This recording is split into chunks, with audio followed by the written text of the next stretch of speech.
Hello, welcome back. This is video number 3, and we're going to talk about your end goal, or in other words, your objective.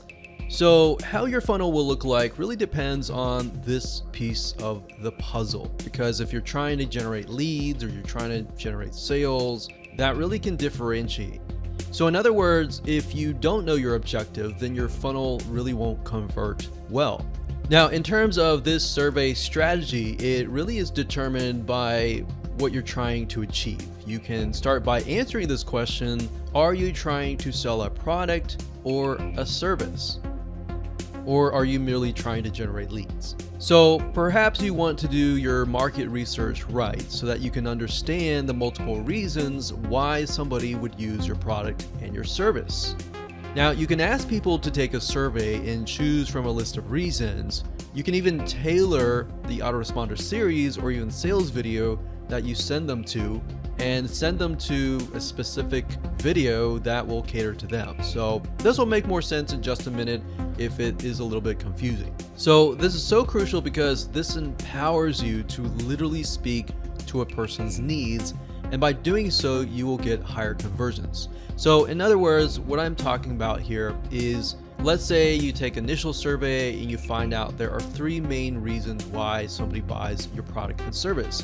So you take those 3 main reasons, you create a different survey or a quiz, whatever, and you have them go through them. And if they choose one of those 3 reasons, then you send them to a different location. Does that make sense? So let's say, for example, they have choices 1, 2, and 3. If they choose number 1, they get sent to a different email autoresponder and a different video sales letter that talks about that specific need.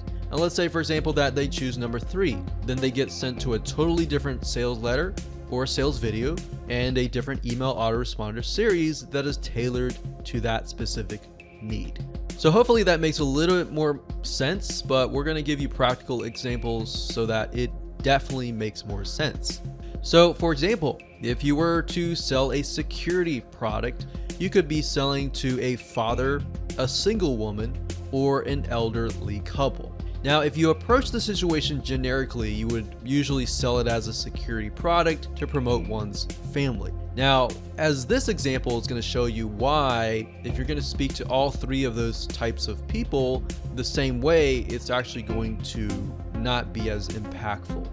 So believe it or not, these 3 types of people would have completely different needs. For example, the father is going to be concerned about his family, whereas the single woman, she doesn't really have a family, it's just her. She might have some pets or dogs or cats or bunnies or whatever, but the single woman may be concerned about her safety and her pet's safety. Then you have the elderly couple who have totally different needs as well. Now, by speaking to them as if they were individuals, thoughtfully considering that each of them have very specific needs, your conversion rate will skyrocket, right? Because if you're talking to the father, you're saying, hey, if you're a father, blah, blah, blah, or hey, if you're a single woman, or hey, if you're an elderly couple, they're gonna resonate with that, right? So are you trying to qualify a lead before they are approved into your service? Because when it comes to offering a service, you want to figure out if the prospect is the best fit for you and vice versa. That's why I ask you, are you trying to sell a product or a service? Because they can be slightly different, as you'll see in just a minute. So having run services before, it becomes much of a headache if you attract the wrong customer base. So that's why you, in certain respects, you need to qualify them based on your data.